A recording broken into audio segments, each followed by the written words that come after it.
Now, if you had told me at the start of that first period, or hell, even by the end of that first period, that the Winnipeg Jets would somehow come out of a win in Game 3 against the Ottawa Senators, I would say that you're crazy.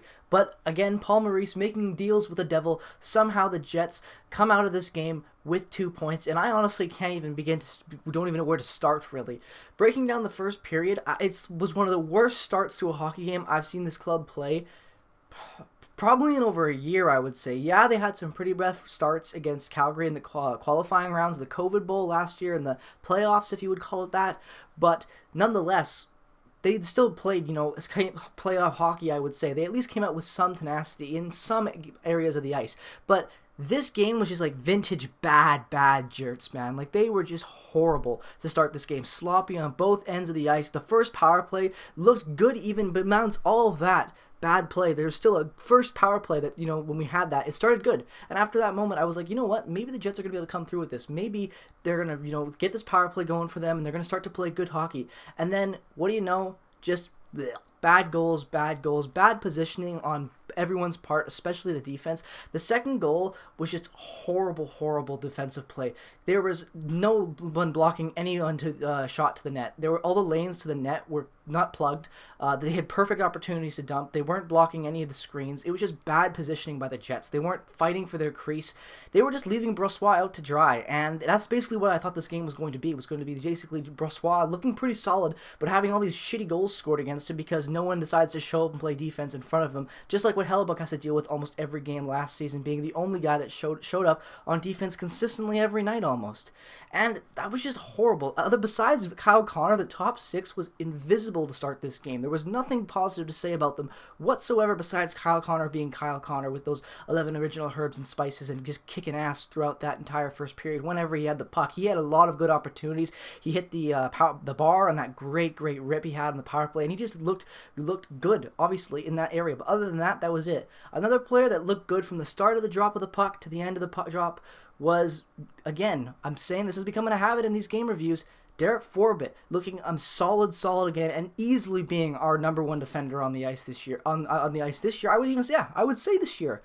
He's been better than Morrissey in times, and Morrissey just looked bad this game. Talking about weird games and weird starts of the season, Josh Morrissey just does not look like Josh Morrissey this year, and it has been bad for him. He has struggled a lot with the puck, especially with the responsibilities he's been given in that first power play on kind of manning that point and kind of running it to the top of the blue line. Bad puck handling. He lost the puck twice, basically to himself, when there was no one else trying to take it from him on the power play twice. And that was just, they were lucky that those plays didn't bite them in the butt, and they were still able to return the puck into the offensive zone and keep pushing after they got control of the puck. Because if somehow the Ottawa Senators take the puck and go on a 2-on-0, 2-on-1 in a situation like that, or hell, even a breakaway with Morrissey fumbling the puck at the blue line, this game's over. Those are two easier goals put in the net, and it just bad on Morrissey there. But nonetheless, he did end up getting better as the game progressed. And I would say also from the start, Lowry looked pretty good this game as well. And I'm talking about Lowry because he especially got that first goal from Pionk with that amazing tip. And I didn't even think that goal, when it happened, bang, he was in, goal scored, and Lowry did look good this game. That bottom six, again, talking a lot about how bad and mediocre and almost invisible the top six has been for the Jets these past 3 games, at least to start this game, I would say. The bottom six, again, looking very consistent. Again, I don't understand why I was preaching this on the Jets Reddit during the game.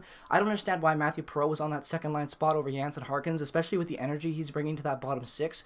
Matthew Perreault is invisible on every area of the ice, and the fact that even Matthew Perreault is on the second power play is a disgrace in my opinion. And I love Matthew Perreault, but the guy is just not a top 6 type of contributor anymore to any type of roster. That being said, though, I still think that there were some really good elements to the Jets game in the first period, but the thing is that the bad just outweighed any of the good in my opinion. I'm going to be making a video very soon, depending on what the next game looks like, about Paul Maurice and his future with the club, because this is just getting back to harkening the same issues I've been saying basically with the Jets all offseason and to start this season. Paul Maurice refuses to adapt during a game. Matthew Perreault doesn't look good in that top 6. He stays there and he continues to give him power play minutes. Why is that a good idea? Do you want to just get him going? He's a taxi squad guy playing because because Line is out, basically. That's his reasoning. I just don't understand it. And they looked better at the end of the first period, but still not great, playing really mediocre hockey as a club. And I honestly didn't expect much going into the second and third. I thought I would be turning it off halfway through the second with the way that first period ended. But nonetheless, the second period starts, and Morrissey keeps making those dumb decisions, not playing good hockey, overall being a klutz, like I said, on the power play, in the offensive zone and in the defensive zone, and not making that many good enough crisp passes through the neutral zone to get the puck possession going for the Jets offense. And overall, he did get better as the game started, but he started off pretty slow. And talking again, the power play just sucking at that start. That first and second power play that they just had in that second period, just no puck movement, stale, moving the puck, trying to force a shot that isn't there. There's not a lot of movement other than with the puck. The players just stand in their spots respectively, and they try to do the best they can. I'd like to see a lot more movement on there. I'd also like to see Nikolaj Ehlers on that first power play because of his ability to move the puck with his speed. It just seems the Jets get stale on a power play really quickly, about maybe 30 seconds, and after that it's just a bunch of dump and chase hockey, and if they're lucky they get puck possession. And I just didn't like that again about their power play. It wasn't structured well, and their players just weren't playing with enough, I guess, fire under their asses to really, actually attack the net. They just did not look good on that. But nonetheless, Sami Niku, again, guys, being completely horrid for the Jets defense, making too many mistakes in his own end, being an offensive liability, if you can even imagine that. I would not trust him taking a shot with the way he was playing. Just not a good player overall, brutal, taking brutal penalties. That delay of the game when he shot over the ice, it was more clear than anything. It just a bad game for Niku again, thank God, and I'm just praying that Tucker Pullman or Dylan Sandberg or hell even Ville Heinola will take him out of that spot and put someone else in, because he is just not the guy we needed. Maybe if Paul Maurice wasn't a stubborn old hag, he would realize that playing a guy that's young, that doesn't have a lot of NHL experience, giving him minutes to thrive in an NHL role instead of shoving him in the press box for 2 seasons after basically being the best defenseman in the AHL, maybe the guy won't develop, quickly as you would like when you throw him into the fire. Too many dumb decisions with this team and how they're using these players now, and I just don't agree with it. And again, mediocre hockey at its finest. Talking about that, looking at my notes, that's how I described the basically up until the halfway, maybe even more of the second period, which is mediocre hockey by the Jets in every area of the ice. Not much to talk about other than that. It's just what you expect from mediocre hockey clubs. That was what the Jets were. That was the definition of the Winnipeg Jets going into that first and second period, and coming out of it, I would even say going into the third. Again, there was a lot of, good passing, I guess, near that end, like I'm trying to get into saying with the offense. Somehow we did win this game, and obviously we're going to get to that point where it turns in from me ranting and shitting on the team to somehow praising them a little bit, and this is kind of where it starts to happen. There was a great goal and pass there by Blake Wheeler. That was a fantastic setup to Kyle Connor. Great to see Wheeler finally getting a pass and getting on the board with some points, and Connor just being Kyle Connor again, roofing that off the bar. Great goal. Really happy to see that, and the momentum started to kick up for me, especially watching that goal go in. I thought, hey, maybe there's a chance. It is Ottawa. You never know what could happen. Again, going in, but then after all of that, still the team looking meh at the end of the game. That's the best way I would describe it, meh and mediocre. They just didn't have a lot of tenacity. Yeah, they had that goal from Connor and they looked good, but other than couple little bright spotches like that goal, there wasn't a lot of good hockey to talk about. A lot of standout moments.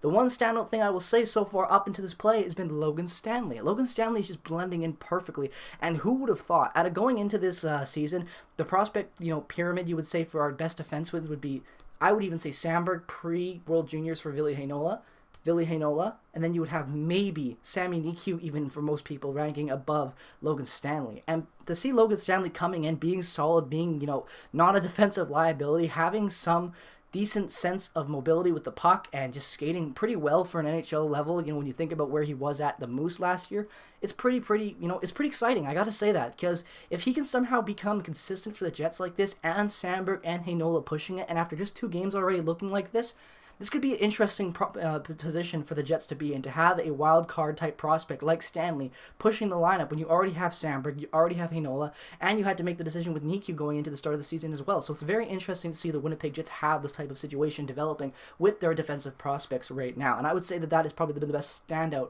for the first 3 games. It's been, I guess I would say the last 2 games would be Logan Stanley's play. Very good there, I would say. Very, not underrated, but just solid. He blends in and he's not making mistakes. And that's all that matters when you're a defensive rookie, especially especially with one of his past, record with how he'd been positioned and his depth within the team.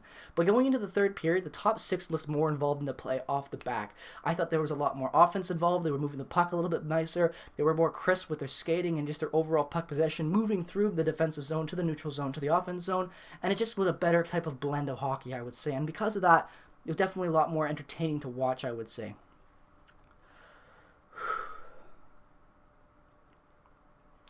As the third period went on, the Jets kept battling and battling. And honestly, about that 10-minute mark, I was like, they're going to battle, and it's going to be just like the Leafs game. A lot of good opportunities. The Ottawa Senators are going to say they just destroyed the Jets because they get an empty netter and a bad finish for the Jets there. That's how I really thought this game was going to go.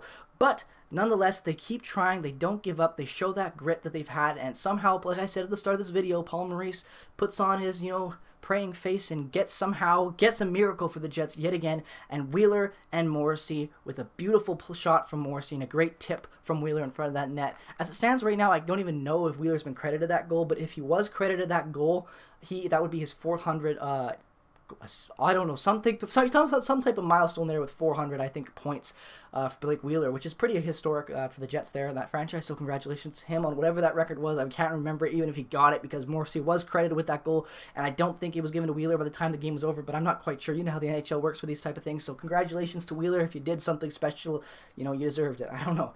But getting into that was a great goal, great setup after a really, really good offensive opportunities. Off the back, just keeps on coming. They were putting a lot of pressure on them, and I was really surprised that was the goal to go in because there were some really good opportunities and looks that Matt Murray was able to cover up. But a great goal, a great shot by Morrissey, kind of stepping up after all those mistakes he had made in the game and putting that puck on net, and good screen by Wheeler, and a good just overall play by the offense. And getting into that overtime, who would have thought Andrew Kopp making a pretty solid pass like that to Nikolaj Ehlers, and Nikolaj Ehlers with that nice finish right into the 5-hole. I thought that was a pretty good goal.